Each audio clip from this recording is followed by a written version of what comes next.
No one wanted to be sent to the alien warship. It was not just fear, it was something deeper, something darker. Every soldier whispered the same name, Commander Vaelra. They said she was made of steel, with no heart and no soul. When Captain Joel Carter received the orders, he thought it was a punishment. He was a loyal officer, but not famous, not special, just human. The shuttle door opened with a hiss. Cold metal walls, flashing red lights, and tall, quiet aliens stared at him. They wore smooth armor and never blinked. He walked through them like a ghost. But no one stopped him. He expected guards, threats, even chains, but got silence instead. A tall alien stood near the end of the hallway.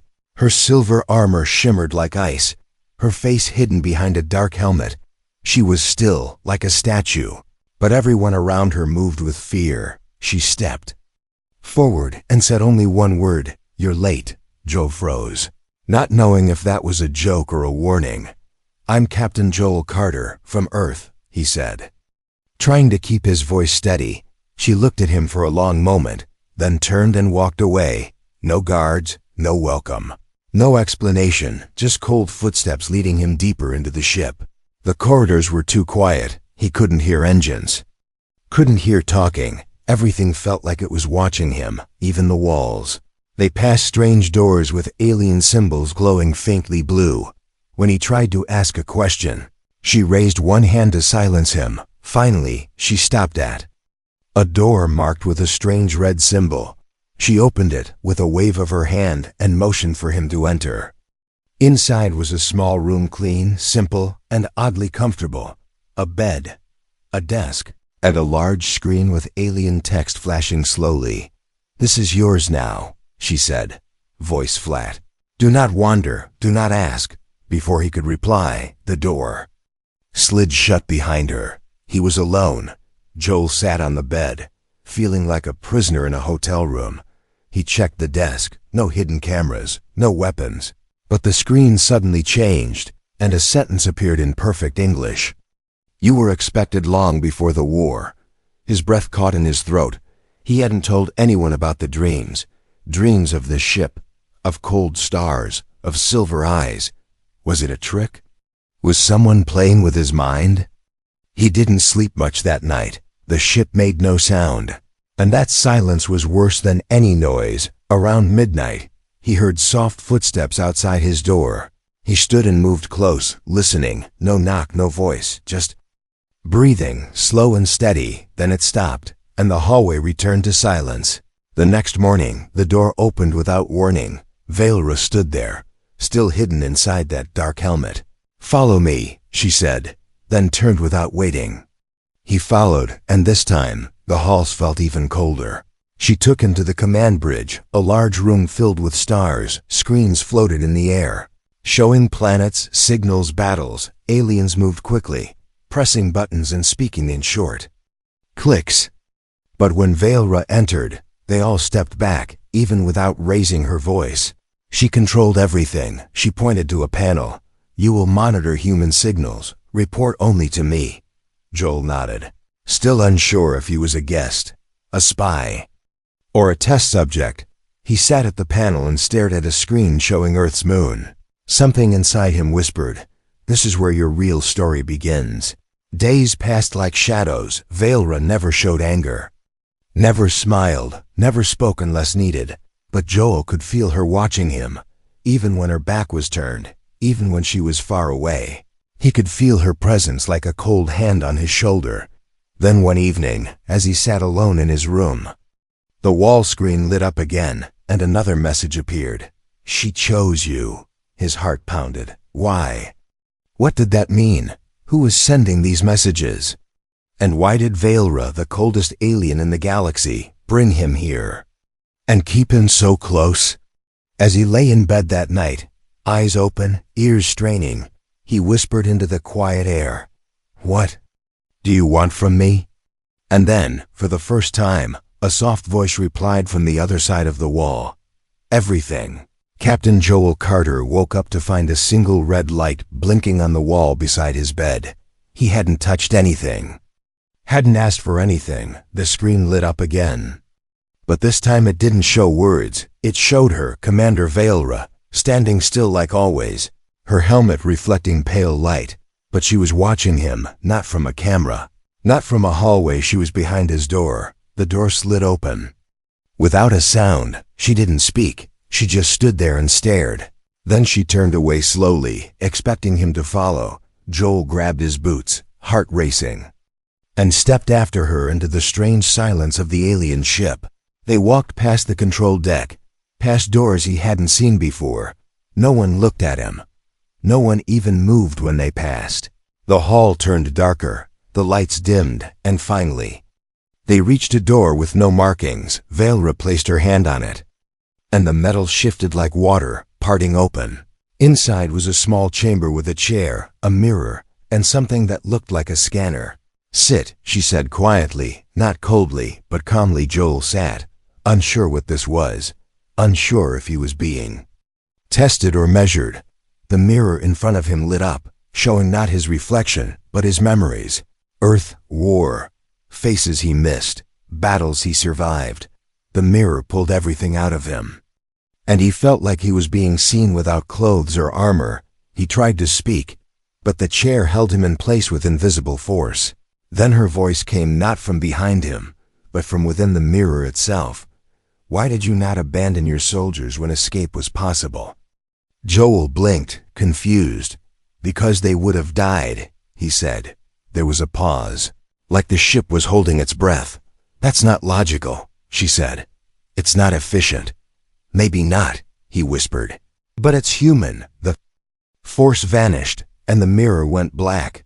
Vaelra stepped in front of him now, closer than ever before. He saw a crack on her helmet, a thin line down the side. She noticed his gaze, then reached up with both hands and slowly removed the helmet. Joel didn't breathe. Her face was pale, smooth, with eyes that glowed like frozen silver. But her expression wasn't cold. It was tired. She looked like someone who had held too much for too long. "I've watched your kind," she said. "Even before this war." Joel leaned forward. "Why?" "Because you don't act like predators," she said. "You act like protectors." She turned her face away as if ashamed of saying too much. "Why bring me here?" he asked. "Why me?" She didn't answer, not with words. Instead, she held out a small object, a ring-like device with blue lights. He took it, and as soon as his fingers closed around it, the room darkened. A voice, not hers, echoed from the walls. "Initiation complete." He dropped the device, but it stayed hovering in the air, pulsing with energy. Vaelra stepped back, her eyes locked on him.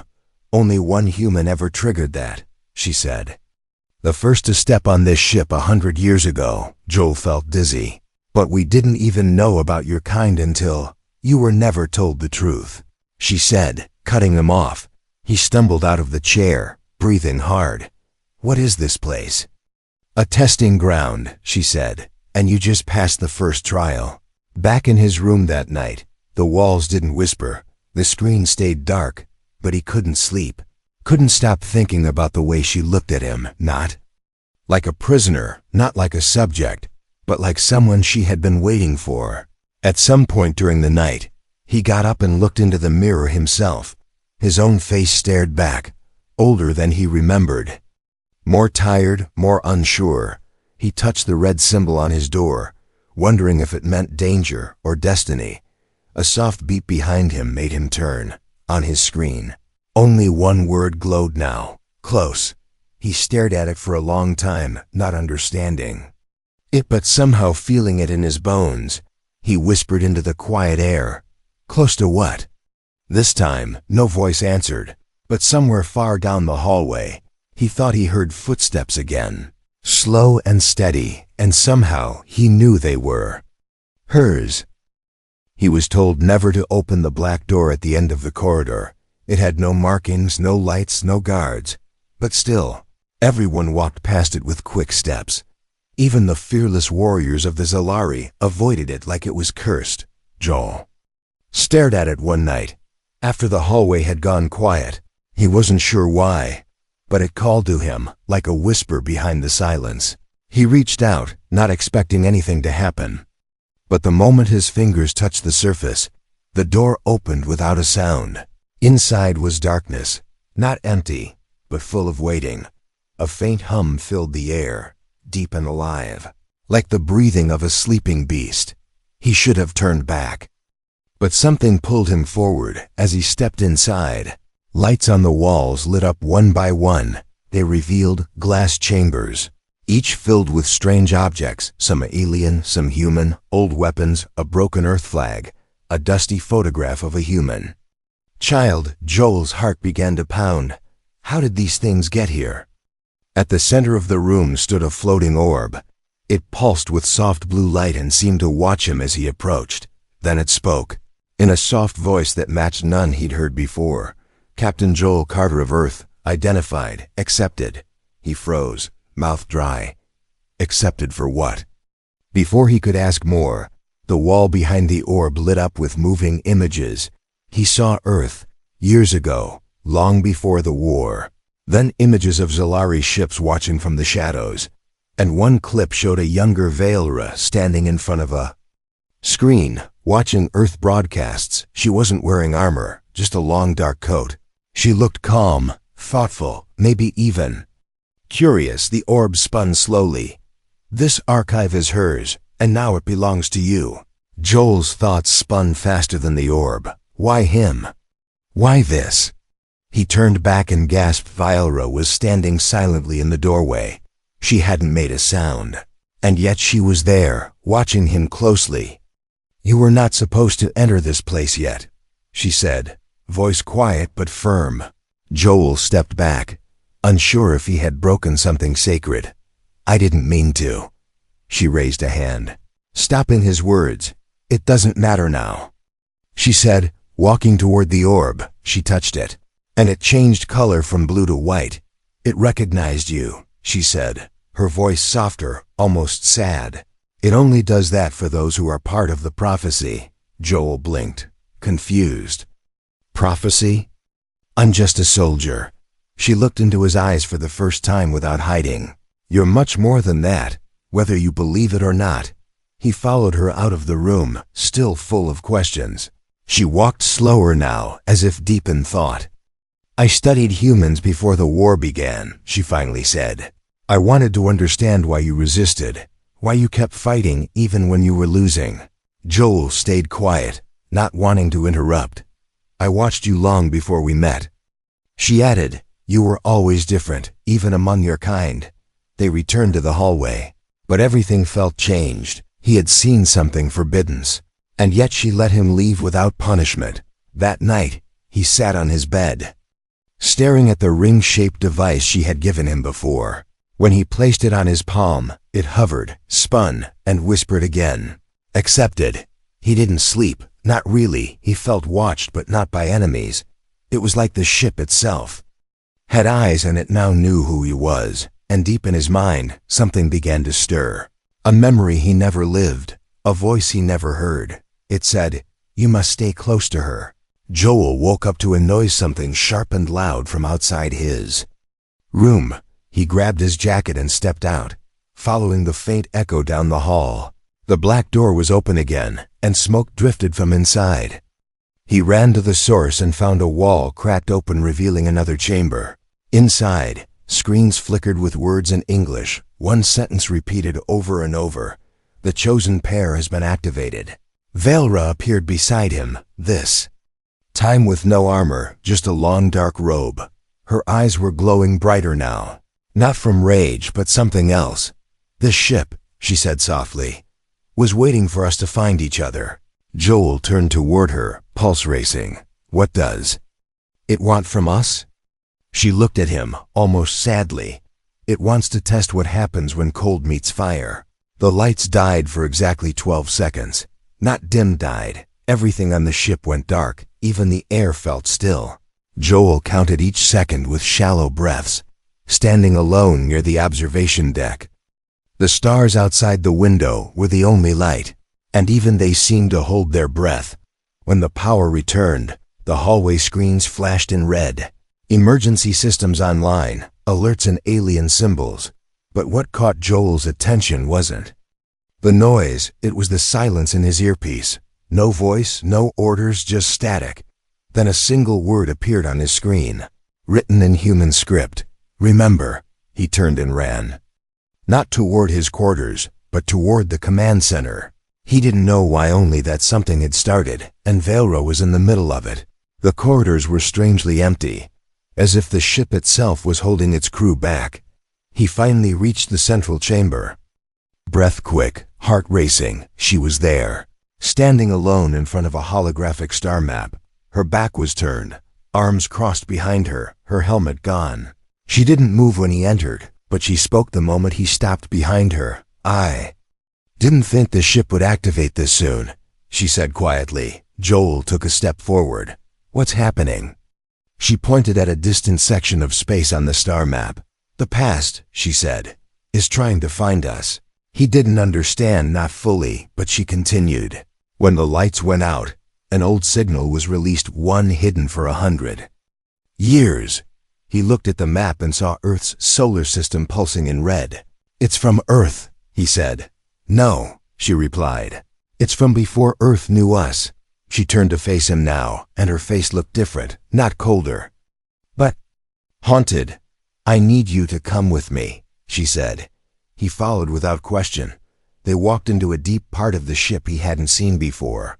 Walls were covered in symbols that glowed faintly when they passed. He asked her what they meant, and she only answered with one word: names. Finally, they entered a chamber unlike any other. The walls curved like a sphere, and the floor felt warm beneath his feet. In the center was a seat made of something not quite metal, not quite stone. She motioned for him to sit, and he did. Though his body warned him not to, when he sat, the walls came to life. Memories poured in, memories that weren't his. He saw a world dying, blue skies burning red, ships lifting off as people screamed. He saw a child in silver arms, her eyes glowing, and in the distance he saw himself, though younger though. Not human. He gasped and pulled away, but the seat held him until the vision ended. Vaelra stepped close and knelt beside him. "You saw it," she whispered. "The war before the war." Joel could barely breathe. "That was Earth?" She shook her head. "No, that was my home, long before your people ever left theirs." He sat in silence, trying to understand. "Why show me this?" he asked. "Because it's starting again," she said. "A new war." He looked into her eyes, saw no hatred there, only a deep sadness. "You're not what I thought you were," he said. She smiled faintly. "Neither are you." A sudden tremor shook the floor beneath them. A voice rang through the chamber, harsh, sharp, and angry. "Unauthorized link detected." It said in the alien language. Vaelra's face darkened. "They found us," Joel stood. "Who?" She pulled something from her robe, a small glowing key. "My own people," she said. "They don't want this truth to be known." They ran through the halls now, alarms echoing, doors locking behind them. Joel didn't know where they were going, but she did. She moved fast, graceful, deadly, yet never left his side. They reached the hangar, and a sleek black craft waited for them, already powered on. She turned to him before they entered. "You still have a choice," she said. "You can stay behind or come with me and never return." Joel looked at the ship, then back at her. "You already know what I'll choose," he said. She stared at him for a moment, then nodded. Inside the small ship, the door sealed behind them as they launched into space. The flagship behind them shrank into a dot, and for the first time since coming aboard, Joel felt something strange. He didn't feel like a prisoner anymore. He felt like a part of something ancient, something forgotten, something waiting to wake up. And sitting beside him, silent and strong, was the alien who once felt like ice. Now he wasn't so sure what she was, but he was certain of one thing: she was not alone anymore. The distress signal came from Earth, but something about it felt wrong. Joel stared at the message blinking on the console, a red beacon calling out like a cry from the past. He read the words again and again, but each time they felt colder. "Return the human asset immediately, or be considered a hostile force." Asset, not person. Not captain, not name. Just a thing. Vaelra said nothing at first, her fingers tight against the edge of the control panel. They were alone in the small stealth ship, hiding in a quiet pocket of space far from the main routes. Joel looked at her, heart heavy. Is this what I am to them? Her voice was low, sharp. You are more than they understand. He leaned back in the seat, the message still burning on the screen like an open wound. I thought they wanted peace. He whispered. They want control, she said. Just like my kind. He turned to her, searching her eyes for something honest, something real. You knew this would happen. She didn't deny it, only nodded once, slowly. I hoped I was wrong, she said. But they fear you, Joel, both of them. He looked away, jaw clenched. Then why save me? Vaelra stood up, walked to the rear of the ship, and returned with a small silver box. She handed it to him without a word. He opened it, and inside was a worn photograph of a young Joel, maybe 6 years old, standing beside a small tree. Behind him stood a tall figure, blurred, armored, and unmistakably alien. He touched the edge of the photo, confused. This isn't possible, he whispered. Vaelra sat beside him, her voice distant. I was there, she said. Watching from the shadows, he tried to speak, but the words never formed. I was ordered to observe, to record, she said. But I kept returning. Long after the mission ended, his hands trembled as he stared at the photo. You've known me all my life. No, she said, her voice quieter now. I've known your soul, outside the ship. A ripple cut across the stars, a warning, a scan, a hunter. Earth's fleet had arrived, silent and deadly, their ships cutting through space like blades. Joel stood, the photo still in his hand. They're going to take me. Not without a fight, Vaelra said, already moving to the controls. The ship's lights dimmed as stealth mode reactivated, but it wouldn't last. A proximity alarm screamed across the panel. He reached for the seat beside her, strapping in. They'll fire, he said. She didn't flinch. Let them. A voice came through the comms, robotic and cold. Unidentified vessel. You are harboring classified human property. Surrender immediately. Joel's face twisted with anger. Property, he spat. Vaelra leaned forward and pressed the comms button, her voice steady. This one is not yours. They were outnumbered, outgunned, and still running. But in that moment, Joel didn't feel afraid. He looked at her, this commander who once terrified entire fleets, now defying both of their worlds just to protect one man. Then came the sound neither of them expected, an override ping. A hidden message slipped through the fleet's encryption. Joel's eyes widened as it flashed across the console in old Earth military code. Do not trust her, Carter. She's using you, like we planned. His breath froze. He looked at Vaelra, but she was staring at him already. You saw it, she said quietly. He nodded, unsure of what to believe. I never followed their plan, she said. I broke it the moment I let you live. The silence between them felt like space itself. Cold and endless. He remembered the photo, the memories, the dreams he didn't know were real. He looked into her eyes and said, then prove it. She didn't hesitate. She stood and activated the ship's main core, preparing it to jump, but not away from the fleet, toward it. What are you doing? He asked. She stared forward, her voice calm. I'm going to stand between you and the lie. She reached for a code panel, entered a command, and turned the ship's power directly toward the fleet's encryption signal. A pulse exploded from their ship, loud, bright, and full of ancient language. It wasn't an attack, but a message, a truth the fleet wasn't ready to hear. It showed Vaelra's recordings, years of watching Earth, years of protecting him. It showed her refusal to follow the plan, her betrayal of her own kind.